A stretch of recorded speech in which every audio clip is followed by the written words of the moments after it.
BRS MLA Kaushik రెడ్డిపై assembly rule ప్రకారం చర్యలు తీసుకోవాలన్నారు సీఎం రేవంత్ రెడ్డి. కౌశిక్ రెడ్డి తీరుపై ఎంక్వైరీకి లెజిస్లేటివ్ మినిస్టర్ కు రిక్వెస్ట్ చేస్తున్నామని చెప్పారు. భవిష్యత్ తరాలకు దిక్సూచిలా ఉండేలా చర్యలుండాలన్నారు. తమ ఎమ్మెల్యేలు సస్పెండ్ చేయాలని చెబుతున్నా చట్ట ప్రకారం వెళ్లాలని ఎథిక్స్ కమిటీని ఏర్పాటు చేస్తున్నామని చెప్పారు. కడియం శ్రీహర్ని కౌశిక్ రెడ్డి అవమానించడాన్ని కేటీఆర్, హరీష్ రావు సమర్థిస్తారా అని ప్రశ్నించారు. కడియం శ్రీహర్ లెక్క కేసీఆర్ ను కూడా అవమానిస్తే ఒప్పుకుంటారా అని అడిగారు సీఎం రేవంత్ రెడ్డి. కడియం శ్రీహర్ గారు కేసీఆర్ గారికి సరిసమానమైన ప్రజా జీవితంలో నుంచి వచ్చిన ప్రజాప్రతినిధి. కడియం శ్రీహర్ గారి నిబద్ధతను, నిజాయితీని ఈ దేశంలోనే ఎవరు ప్రశ్నించజాలరు. నిజాయితీతో కూడుకున్న నిక్కచ్చిగా వ్యవహరించే ప్రజాప్రతినిధి.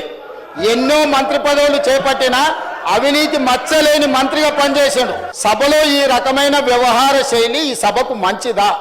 ఒక సీనియర్, అతను దళితుడా, అతను గిరిజనుడా అనే నేను ప్రస్తావిస్తలేను.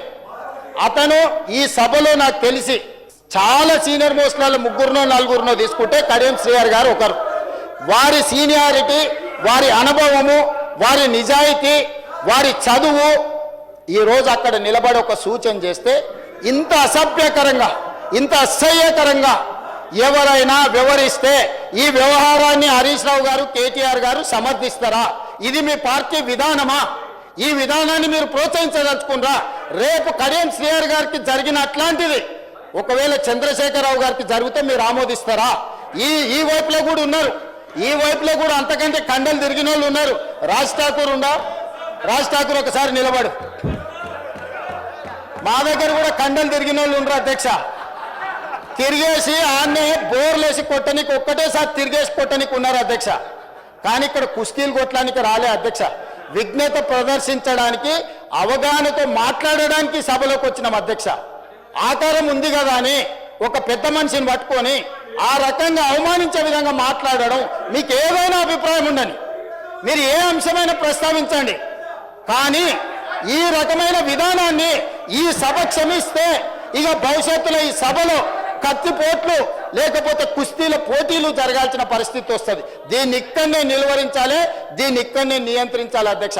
నియమ నిబంధనలు, సాంప్రదాయాలను ఉల్లంఘించి అసభ్యకరంగా, అవమానకరంగా వ్యవహరించిన పాడి కౌశిక్ రెడ్డి గారి విషయంలో ప్రత్యేకమైన చర్యలు తీసుకోవాల్సిన అవసరం ఉంది.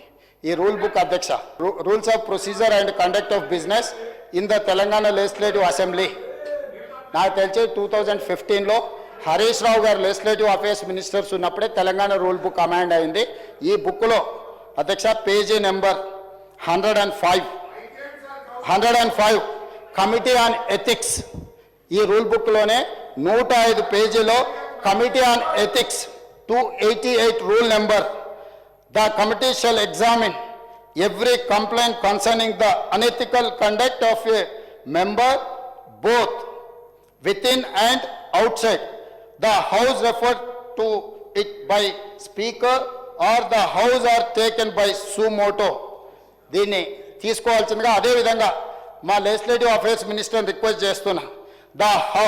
దీంట్లో sub class 289 sub class 2, the house may also refer complaint of unethical conduct of a member on a motion to the committee for inquiry and report.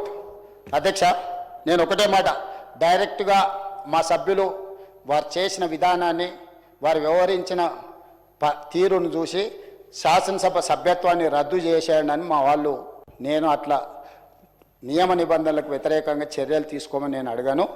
ఇది కమిటీ ఆన్ ఎథిక్స్కి వారి వ్యవహార శైలిని, ఈ సభలో అన్ని కెమెరాలు ఉన్నాయి, ఈ కెమెరాలలో వారు వ్యవహరించిన తీరు మొత్తం రికార్డ్ అయింది. ఈ అన్ని ఆధారాలను ఈరోజు ఈ సభ ద్వారా మోషన్ మూవ్ చేసి లెజిస్లేటివ్ అఫేర్స్ మినిస్టర్ ఆ ఎథిక్స్ కమిటీకి మీరు రెఫర్ చేసి, ఎథిక్స్ కమిటీ ఇచ్చే రికమెండేషన్స్ మీద పాడి కౌశిక్ రెడ్డి గారి మీద చర్యలు తీసుకోవాల్సిందిగా ఆ కమిటీని కూడా, ఇప్పుడు కమిటీ లేదని వారు చెప్పారు, సమయానికి బాగా గుర్తు చేశారు అధ్యక్ష. ఎంబడే ఎథిక్స్ కమిటీని కాన్స్టిట్యూట్ చేసి హరీష్ రావు గారి సూచన మేరకు తక్షణమే ఎథిక్స్ కమిటీని ఈ సభ ముగిసే లోపల మీరు అపాయింట్ చేసి ఈ కేసును దానికి రెఫర్ చేయాల్సిందిగా ఈ సభలో ఒక సత్సాంప్రదాయాన్ని, రేపు భవిష్యత్తులో ఏ సభ్యుడైనా ఈ రకంగా బాధ్యతారహితంగా, అసభ్యకరంగా, అసహించుకునే విధంగా సీనియర్ సభ్యులకు అవమానం జరిగే విధంగా వ్యవహరిస్తే ఏ రకమైన చర్యలు తీసుకుంటామో భవిష్యత్ తరాలకు తెలంగాణ సమాజానికి ఒక దిక్సూచిగా ఉండే విధంగా చర్యలు తీసుకోవాలి. ఇంత పారదర్శకంగా తన మన పార్టీ ప్రభుత్వానికి సంబంధం లేకుండా మేము తీసుకున్న చర్యల్ని మీరు ఇసుకలో ఆదాయాన్ని పెంచినరు, మీరు ఈరోజు క్రషర్స్లో ఇల్లీగల్ మైనింగ్ ఆపినరు, ప్రభుత్వ ఆదాయాన్ని పెంచిందని ఒక మాట ప్రభుత్వాన్ని అభినందించుంటే మా అధికారులు ఇంకా రెట్టించిన ఉత్సాహంతో ఈరోజు ప్రభుత్వ ఆదాయం పెంచి ఉండేవాళ్ళు. అట్లా కాకుండా ఈరోజు మేము నోటీస్ ఇచ్చి మేము రాబట్టిన దాన్నే తీసుకొచ్చి సభలో చదివి వినిపించి వాళ్ళేదో కనిపెట్టినట్టు, వాళ్ళేదో ప్రభుత్వ ఆదాయాన్ని ఈరోజు కాపాడినట్టు నటన చేసి దానికి హౌస్ కమిటీ వేయాలని చెప్పి ఈరోజు వాళ్ళు 2 రోజుల నుంచి హడావిడి చేస్తున్నారు అధ్యక్ష. వాళ్ళు అధికారంలో ఉన్నప్పుడు వేసిన హౌస్ కమిటీలు 3 ఉన్నాయి అధ్యక్ష. నాకు తెలిసి అప్పుడు లెజిస్లేటివ్ అఫేర్స్ మినిస్టర్గా సిద్దిపేట శాసనసభ్యులే ఉన్నారు. House committee on illegal sale occupation of government lands, రెండవ house committee on enquiry into work properties, house committee on irregularities in cooperative housing societies. 3 హౌస్ కమిటీలు వేసి ఈ హౌస్ కమిటీలను అడ్డం పెట్టుకొని వాళ్ళందరినీ బ్లాక్మెయిల్ చేసి వాళ్ళ దగ్గర ఆస్తులు కొల్లగొట్టడమే కాకుండా రాజకీయంగా కూడా పార్టీ ఫిరాయింపులను ప్రోత్సహించడానికి వాళ్ళు ఇది ఉపయోగించుకున్నారు అధ్యక్ష. ఇవాళ కూడా వాళ్ళ హౌస్ కమిటీ వేసి ఆ హౌస్ కమిటీలకు 1-2 సభ్యులు వాళ్ళ పార్టీ నుంచి వచ్చి ఆ మంత్రిని బ్లాక్మెయిల్ చేసి వాళ్ళు అక్రమంగా ఏదైతే ధరణిని అడ్డం పెట్టుకొని దోసుకున్న భూములు ఉన్నాయో దాన్ని అక్రమం చేయడానికి ఆ మంత్రి దూరపు బంధువుల సంస్థను అడ్డం పెట్టుకొని ఆ మంత్రి మీద బురద జల్లి రెవెన్యూ శాఖలో వాళ్ళ దోపిడీని కప్పిపుచ్చుకునే ప్రయత్నంలో హౌస్ కమిటీ అడిగింది అధ్యక్ష. అప్పుడు మా మంత్రి గారు విచారణకు ఆదేశిస్తామని చెప్పిన ఒక దళితుడు ఆ శాఖను నిర్వహించడం అతనికి చేత కాదు, అతని సమర్థుడు కాదు అని ఆ మంత్రిని ప్రజల ముందు చిత్రీకరించడానికి పాపం ఆ మంత్రి గారు మొత్తం ఇంగ్లీష్లో చదువుకున్నాడు హెచ్పిఎస్లో. అతను ఇంగ్లీష్లో ఆలోచన చేసి తెలుగులో చెప్పే వరకు అతని మీద ఎదురుదాడి చేసి ఆ శాఖను ఆ మంత్రి గారు సమర్థవంతంగా నిర్వహించలేకపోతున్నారు అన్నట్టుగా ఆ దళిత మంత్రిని అవమానించడానికి నిన్న తీవ్రమైన ప్రయత్నం చేసింది.